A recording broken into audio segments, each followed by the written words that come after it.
and welcome back to the podcast. I'm so happy that you are here. We are joined today by my dear friend, Luka McCabe of Boob to Food. Luka has built an insane following of over 500,000 people on Instagram alone. And we talk about business. We talk about how does she deal with her Instagram? We talk about growing. We talk about going from side hustle to full-time. We talk about marriage, all of the things. You're going to love this conversation. And I'm super excited for you to dive in. Luka, I had you on the podcast in 2021. Is that when it was? Maybe 2020. You were like my second guest ever on the podcast. I was very honored. It was, I think we're in season 5 now. So that was 4.5 years ago. A lot's changed since then. Yeah. Your business is not tiny. Thankfully, it's gone up, not down since that podcast. Yeah. And so I was like really excited to have you on the podcast and have you come to the studio and catch up and look at what's working for you in business right now, what is challenging for you in business right now, what's been something you've been excited about in business. And yeah, I'm really pumped to have you here. It's gonna be fun. And so for anyone who doesn't know, Luka runs Boob to Food, which is, how would you actually describe Boob to Food? Because it's many things. It is many things now. I guess our core crux of what we are is a starting solids business. So we provide education, information, support for parents and families. Now we've kind of verged into toddlers as well. It's kind of as growing as my kids grow. Yeah, that's really beautiful because I remember you hadn't had Will yet. No. And I think I probably looked a lot younger. Just getting a lot more sleep. You're getting more sleep. But Flo would have been, she would have been so little. Well, she's 7 now. So yeah. I started the business when she started solids. So 6.5 years ago. Crazy. And it's been so cool to see your business absolutely thrive and like watching you as a friend and then, you know, seeing the evolution of it, seeing the brand build, seeing you launch your books. Like it's no small thing what you've done. And I know you're like one of the most humble and self-effacing people I know, but what you've achieved is really, really incredible, and you should be so proud. Well, so should you, because does everyone know when we first were friends and you were just working in cafes doing their Instagrams for you? So now look at you. Well, it's true. We've back at you. We've come a long way. Thank you. Newy gals. Crew. I know, it's true. And so I would love to kind of look at, I know a lot has changed since you first started and you launched as a midwife and you were kind of doing side hustle as a midwife and then launched into Boob to Food. And it was like this idea that you were like, I think I'm just going to start this Instagram and see what happens. What kind of sparked the idea in the first place? I think when I had my firstborn son, Flynn, who's now 10, and started him on solids, what I was feeding him was very different to what anyone else was feeding their babies at the time. I had done a lot of like self-research. I had gone to this like baby food nutrition course thing at a local naturopath, and I don't know, I just was questioning a lot of the things that we were told to feed our babies at the time, like rice cereal and really bland foods and foods that just looked really unappealing. And I just thought, why? And I guess I've always just been one of those people that questions things. Anyway, a lot of people would ridicule me about what I would be feeding him because he'd be eating like sardines or marrow or broth. And I was learning how to make all these things too. I'd never made them before in my life. Blitzing liver and, you know, I didn't know who I was. And then I started eating those foods too because I was like, well, they're expensive and I've made them, so I'll eat them too. And learning about the nutrient density of foods. And then basically, you know, a lot of people would be like, oh, poor Flynn, kind of like, what are you feeding him? And then those questions sort of turned into, oh, why are you feeding him like that? And kind of more into intrigue, from being ridiculed to intrigue. And then they kind of just grew, and I realized I loved helping educate people on this because I just felt like it was not really talked about back then. And then when I had Flo, so she's 7 now, I thought I might just start an Instagram account. Instagram was kind of new for businesses at the time. It was, I don't know, I still think I thought it was half like a funny editing app. Do you remember that? Yes. Put Valencia on everything. And Valencia. And then someone would like it and you're like, oh, can people see these photos? Do you remember that? I thought that too for the longest time. It was a filtering app. Yeah, it was just selfies of me. Yeah. Same. It was just me editing like, oh, that's a nice landscape or salad. And then it was like, no, actually, people can like it and comment on it. What? It's an actual thing. So when I started sharing, businesses were sort of just taking off at the time. There was a few on there, not many, and definitely no like food accounts really. Maybe a couple, but not really that I knew of. And I thought, I'm just going to share like what I'm feeding her and why. More the why was always my thing. Why am I feeding certain foods? Why am I going against the grain of normal, you know, what's recommended?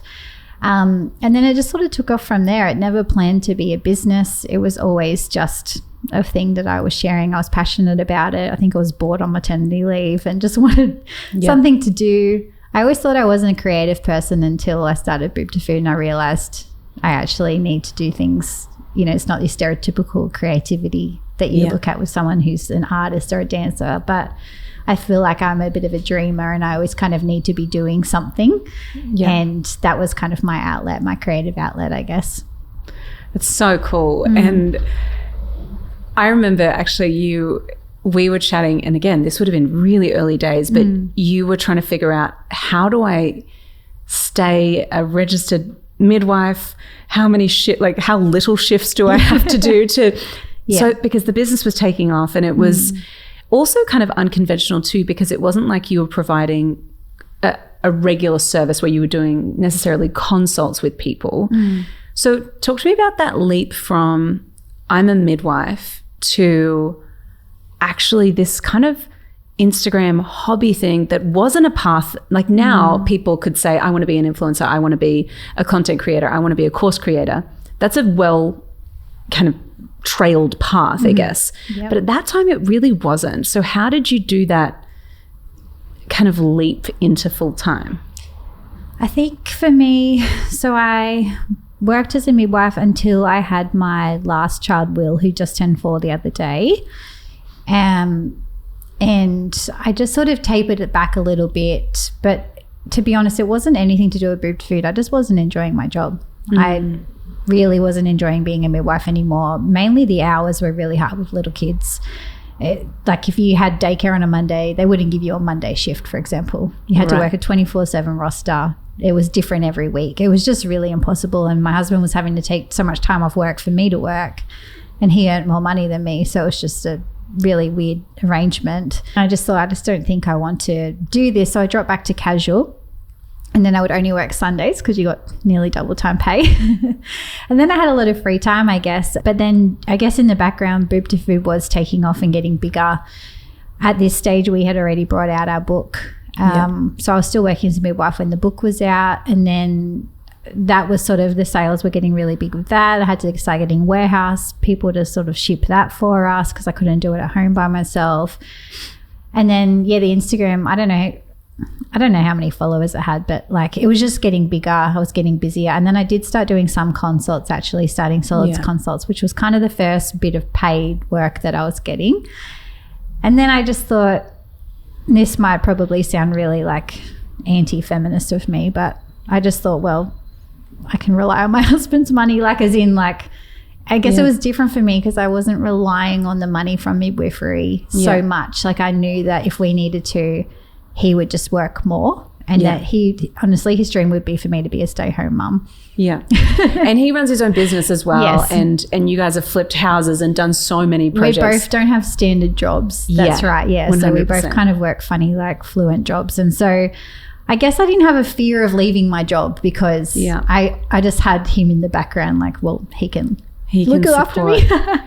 So I didn't have a fear. I just went into it. I was like, well, I'm just going to do it. And then COVID happened and I lost my job as a midwife and I couldn't go back. And so that was, I guess, my big plunge into doing what I do now. Yeah, that's kind of wild. And I do want to talk about Jessie, and because like I know for you guys, like the amount of times I've talked to Jesse and he's been like, Laura, so this Instagram thing, huh? Oh my gosh, he hates it. He doesn't like Instagram. But it's crazy that that's been so much of your, how you've been able to build your business. And so how was that, you know, how does that look now? I'm curious about how that looks now in terms of, you obviously have this business. What does life look like day to day? And then what does Jesse's role look like? Yeah. So I guess for a long time, like Jesse was working full time. I was just doing this on the side. And then, like I mentioned, left midwifery, picked this up a bit more. But then when I wanted to write my second, so I wrote my first book when we lived in a caravan traveling Australia. So neither of us were working. Yeah. And I had a lot of free time and creativity. So that's how I wrote the first book, because a book takes a long time to write and a lot of energy. And so that was all well and good. But then I wanted to write a second book, which was called Toddler to Table, which is the one we brought out maybe a year ago now. And I thought, I was trying to do it around the kids and I just couldn't. Like, I had not enough time, no creative energy, because every time I would sit down to write, I would have to do all of the other admin and all of the boring stuff of the business that no one sees you do. Yeah. And I just never got time. So Jesse ended up taking, I think, 8 months off work, and he became the stay-home dad, and I wrote the book, which was great. I loved it, actually. It was so much easier for me. I would just see her in the morning and walk out to my little granny flat office and write, and he would have to deal with all the screaming and the lunch boxes and the breakfast and the school drop-offs and pickups and sports and everything. It was lovely. It was a blissful 8 months. Yeah. But then the book came out, and then he decided, actually, I don't want to be a stay-home dad. Yeah. He didn't thrive in doing that. I think he really enjoys working. And so now he works 4 days a week and I work 3, and he has our youngest son, Will, one day, and then the other 2 days he's in preschool. So, yeah, we kind of juggle, but I say I work 3, but I work a lot more than that. They're just your allocated days. Yeah. But there's a lot of juggling around the kids. Yeah. Yeah. And I think it's really good to talk about that, because it's often unseen on social media, or like we don't talk about what that looks like. And I know even for my sister Shelley, who you know, they had to do the juggle too, where Sam closed down his business to be stay-at-home dad so she can travel and do like the huge opportunity where her work is.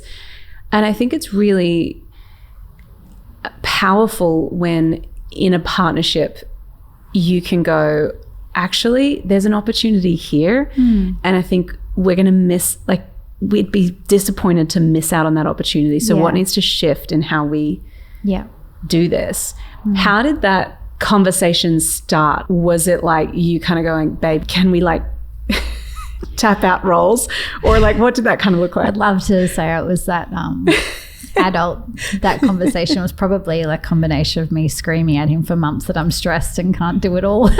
I actually can't remember, to be honest, how it came about. I think he knew I wanted to write another book. He knew I was getting frustrated, and then I don't actually remember how we made the decision. He's very supportive of the business. Like, if I communicate well with him, which is not very often, he takes it on board and he'll listen and do that thing. But then now, for example, we're building like a flip house, and so he's the one doing a lot of the work now, and I'm having to take on more of the kid role. And so I think it's just, sometimes it's hard because you grow up with these ideals of what a man does and a woman does, and it's tricky now because, you know, a lot of the time we both have to work to make enough money. And like you said, if there's an opportunity for someone to be making more money, or not even that, just something that's making them happy or bring joy, or, you know, it's okay to shift those ideals. But I do think it was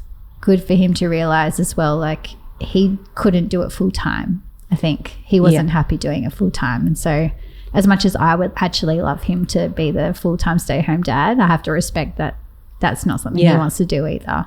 As someone who doesn't have kids, I really love seeing people do it differently. And I love that you and Jesse have recognized your seasons and gone, okay, cool, you both run businesses. What's the priority right now? Getting the book out, that's a priority. And that's like, I love that he is such a cheerleader of the business, and he's so supportive of you. And I think that's really special. I want to talk about social media, and I want to talk about the brand. How do you kind of manage the bigness of it? 500,000 people follow you on Instagram, and then you've got your personal account, which is you have a following there too. So how do you kind of manage the bigness of that, of having that many people's eyes on you? And bear in mind, the algorithm shows it to like this many. I was going to say, not that many eyes are on me. But how do you deal with that, like the bigness of that?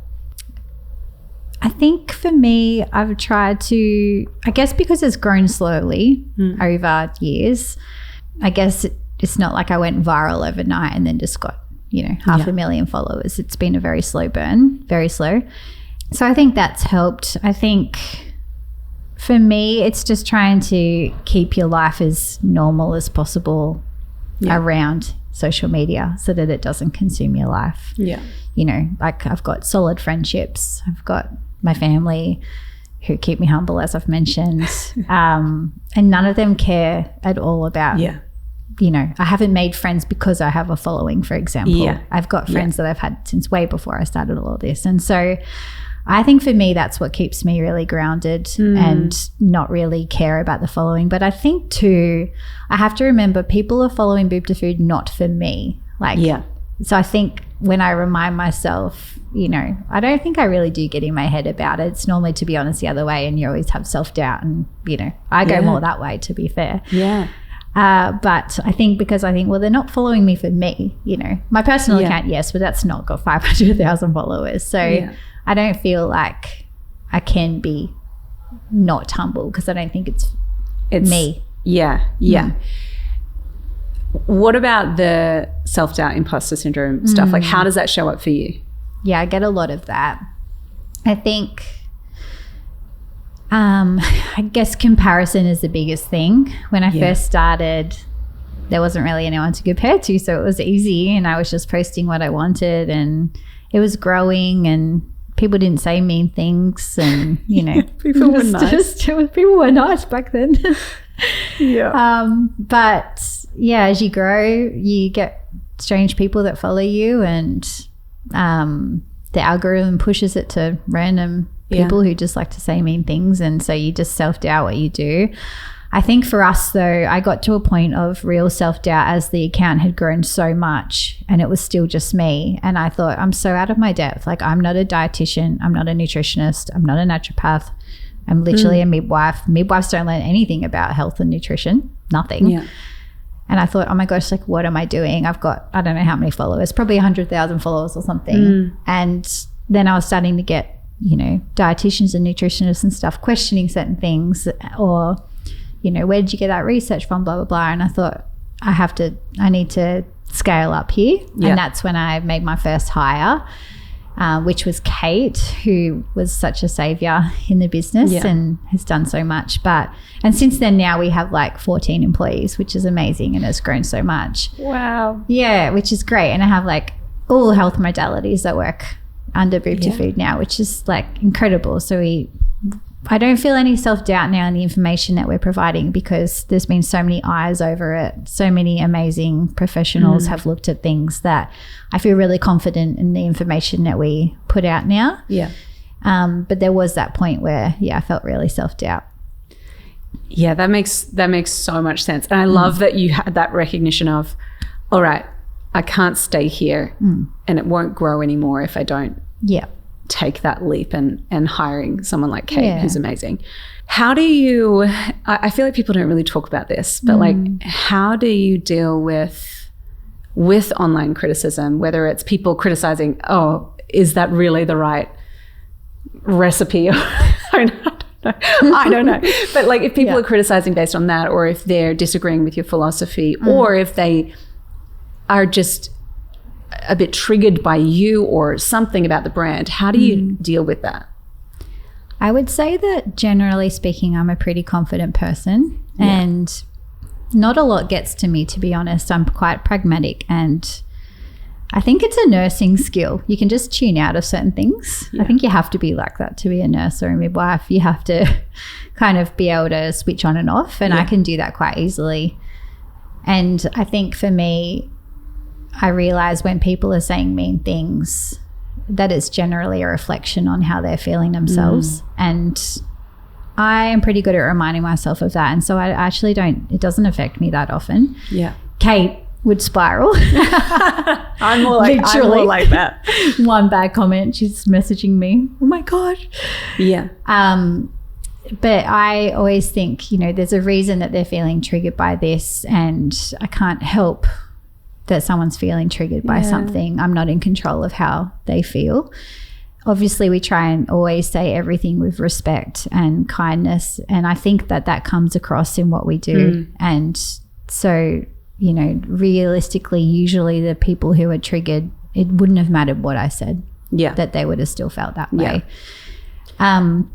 So I feel like I deal with it okay. The hate, to be honest, as we've grown has actually gone less, surprisingly, unless something goes like really viral and it hits people that aren't even following us. Yeah. I think because we've grown and our team has grown, and like I said, we're confident what we put out. We're pretty like iron guarded in what we're putting out now that, you know, it's hard to find faults in it.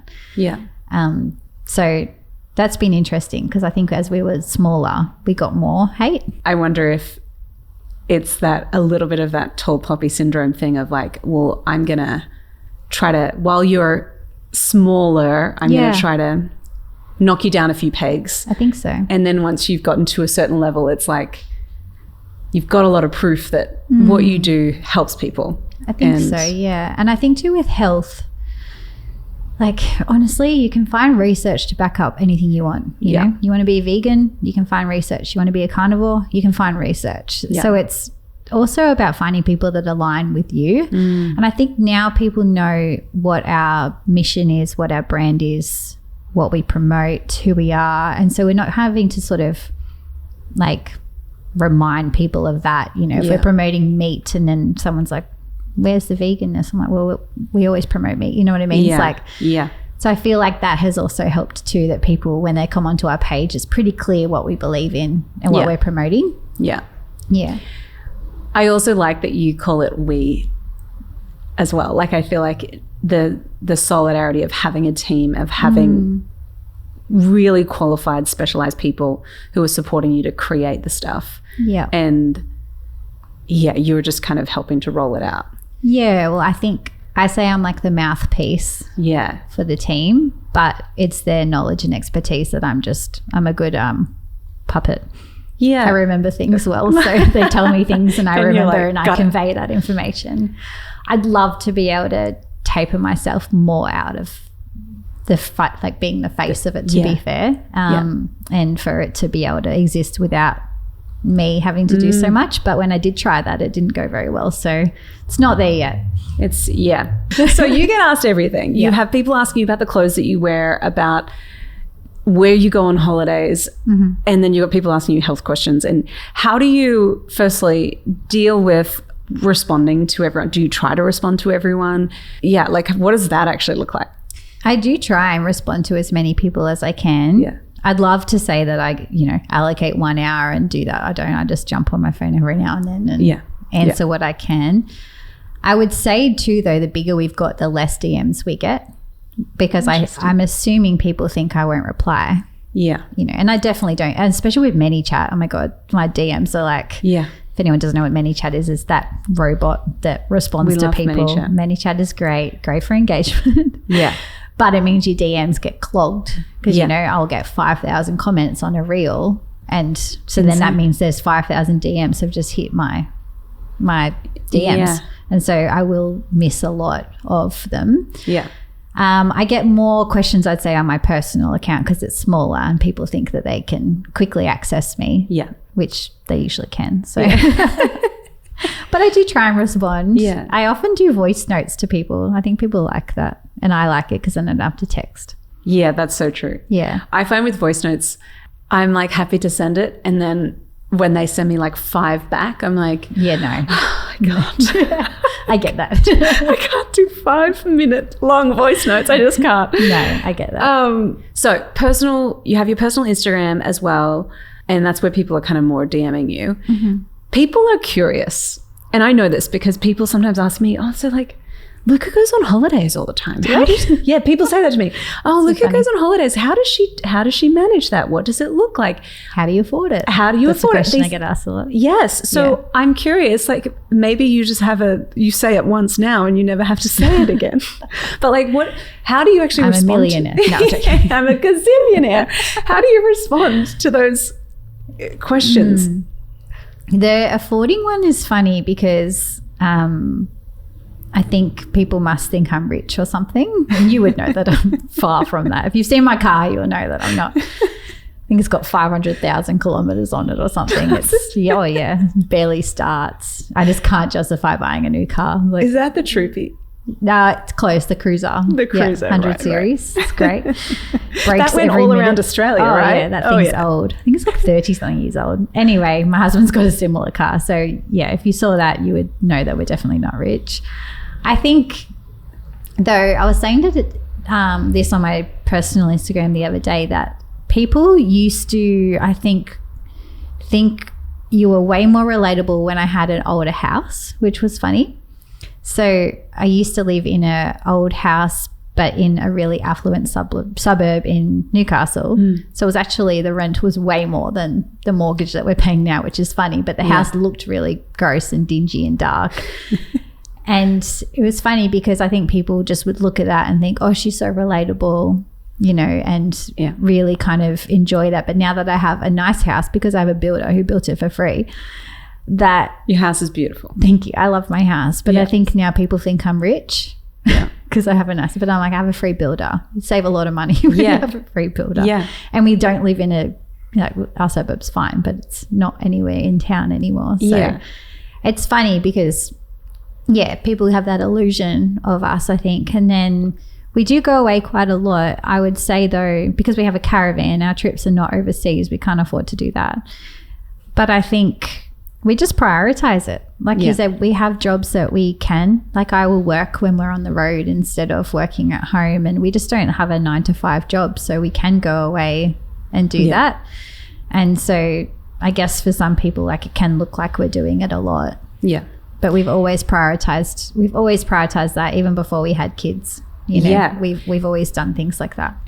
I think there's an interesting, like the question of how can you afford it is an interesting question because like you do work really hard, and one of the perks of running a business should be the flexibility to go, okay, I could work from anywhere, or I could take my kids on the road, or whatever it is. And I think there's a lot of costs of running a business, but that is one of the perks. And I feel like if you can't do that or celebrate that, or if that's what you really value and you feel ashamed to do that, I think that's where it starts to business gets really unenjoyable. It gets really like, why am I doing this if I can't do the thing that I really love doing? Yeah.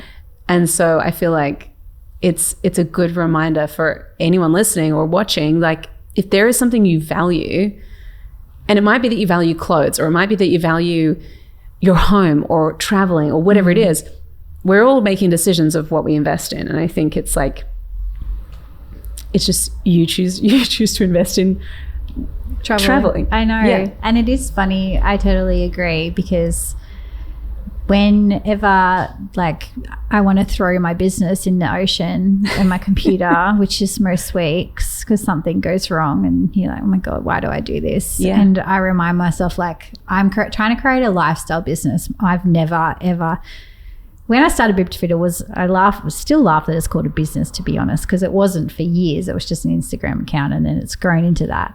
But I only ever wanted to do it if it provided us with a lifestyle that we liked. Yeah. I've never intended to like make heaps of money. I could probably capitalize on heaps of things and opportunities that I'm missing. Yeah. But I just don't want to, because at the crux of it, I did this so I could, like, be around for the kids, be able to go to school events, be able to do things like camping. Because with midwifery, I had to ask for holidays like 2 years in advance. Yeah. You could only get 2 weeks in school holidays for the entire of the school holidays. I had to work, Christmases every year. And I hated it. I hated that sort of rigidity because we just don't live like that. Yeah.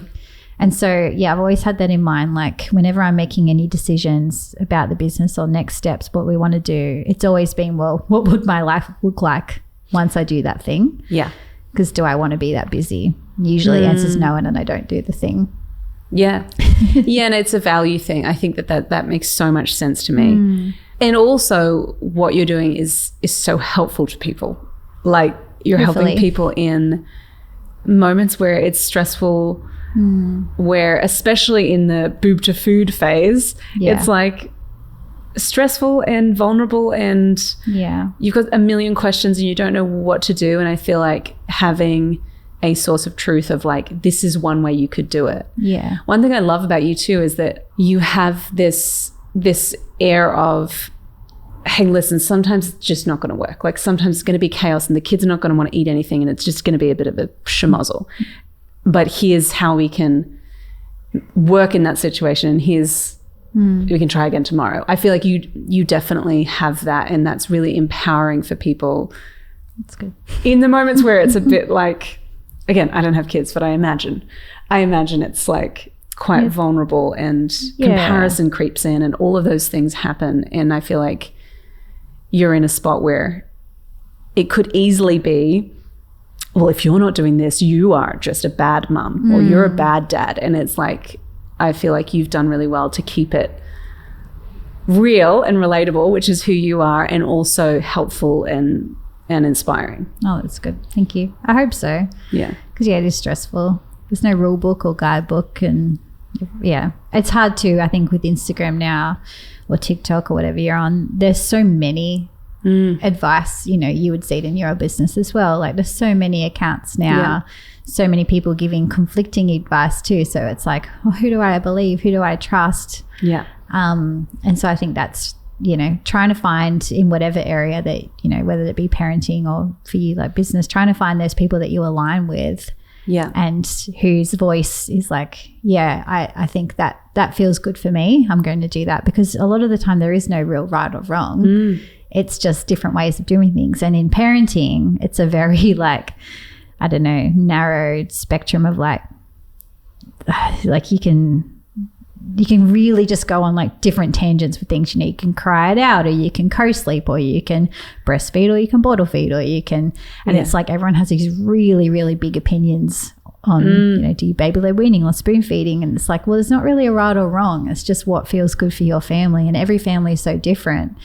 And, you could be talking to someone like me who's got my husband home and we're both working and we both have these, jobs where we're fluent in our jobs and we can have these calls. And you might have someone that's like a single mom who's working full time and can't make all these meals and, feels stressed. And it's like you're trying to cater to these very different people. Yeah. And so you need to find those people who don't stress you out, basically. Yeah. Yes, that's true. Who you feel good listening to, and you think, this is okay, I can do this. I feel empowered now and inspired. Yeah. Rather than I feel I'm doing the wrong thing. And this is what I find really hard at the moment with social media. Like, is the only way really, we were just talking earlier off air about, engagement being shit. Can I say the word shit? Yep, you can, because that's what it is. And the only way that things are really performing well, or one of the big ways things are performing well, is to fearmonger. Yeah. And I just refuse to do that, because I think it's already like it goes against everything that we're trying to do. Yeah. And, I could be like 10 things I would never do as a parent, but like, what if they are doing that? And then how's that going to make someone feel? And so, I find that really hard to navigate at the moment. Yeah, it's like everything is extreme opinions. It's inflammatory. It's like, I want to get a gut reaction. I'm going to hook people. And then when there's nuance, it's very difficult to get that in a 30-second reel, which is already too long because the algorithm doesn't like it. Exactly. So it's like, I totally agree with that. And I think again, for anyone listening or watching, like it's about going, okay, what are my values? And then how do I want that to look in my life? But then how do I want that to look in my business, in my marketing, in my, like how I actually set up my business? And what are some things that I just will not do? Yeah. Yeah. And I think the will nots often speak louder than the woulds. I have found that in my business, the things I've said no to have been the best decisions rather than things I've said yes to. So I think really sticking to your values and your morals is really important, even though it might not feel like it at the time. Yeah. Oh, that's so good. Final questions. What has been, when you look at your journey in Boob to Food and everything that you're building, everything that your team is building, what's been the most rewarding thing for you? One, I think seeing the team grow and people actually wanting to work for me is so funny. Yeah. Like we get so many job applications. It's so funny. I'm like, oh my gosh, why do people do people think I'm like a big company? It's so funny. Or like people have asked to do like work experience with us. And I'm like, are we at this level of work? I love that. So I find that really funny and rewarding. Yeah. But yeah, the fact that I've got so many amazing like health professionals that work for us now and genuinely love it. To me as like a business owner, I find that really rewarding. And then obviously the other thing is like hearing all of the good feedback that we get from parents who follow, or daycares that follow, or schools, or we did a book tour.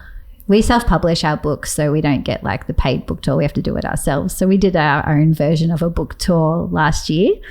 Which is pretty much just bar hopping. Basically bar hopped around Australia, but I had to pay for it. And, you know, that cost us a lot of money. Like we lost a lot of money kind of doing that. But it was really rewarding to meet people, because I think sometimes when you work behind, you know, computers or phones, sometimes you can say, oh, I've got 500,000 followers, but you don't really take into account how many people that is. And then obviously you don't have that many people at a book tour, but you know, you might have 100 people and you're like, 100 people coming up to you saying how you've helped them is really rewarding. And it was really nice to be able to do that. So one of my aims is to do more in-person stuff. I think as the rise of AI, 100%, I think showing that you're a real person is really important. And then also for yourself, like the other thing that I have found, I don't know if you do too, but talking to other people in business, because I think it can be really lonely sometimes and you can just self-question everything, which is why you're like, you know, everything that you offer is so good, because you build a community and then everyone can chat to each other, which is amazing. Yeah, but the feeling lonely and the in-person thing has been huge for us too. Like I think if people are going to feel lonelier than ever with AI. And I think it's so important for us to go, okay, how can we help people to feel connected? And I agree with you. Like when I meet someone at an event or out somewhere and they're like, I listened to your podcast. It's like, for me, it's like, oh my goodness, there's a real person actually listening or watching. And that keeps you going in the tough seasons too. Yeah. The seasons where you're like, I don't know, like something's broken or things are changing or I'm a bit tired. Like those like impact things where we can see how we've actually helped someone is so, it's like fuel in the tank that just keeps you going. Yeah. I agree. Yeah. Well, Luka, I love you dearly. I'm so excited to go get lunch right now. Me too. Thank you so much for coming. Where can people connect with you, follow you online? Our Instagram is just at Boob to Food, and then the website's boobtofood.com. Yeah. And if people want to follow you and ask you about your clothes. Oh, my personal is Luka McCabe, but it's not that exciting. It's lovely. It's worth checking out. Thank you so much for joining us. It's such a pleasure. Thanks for having me.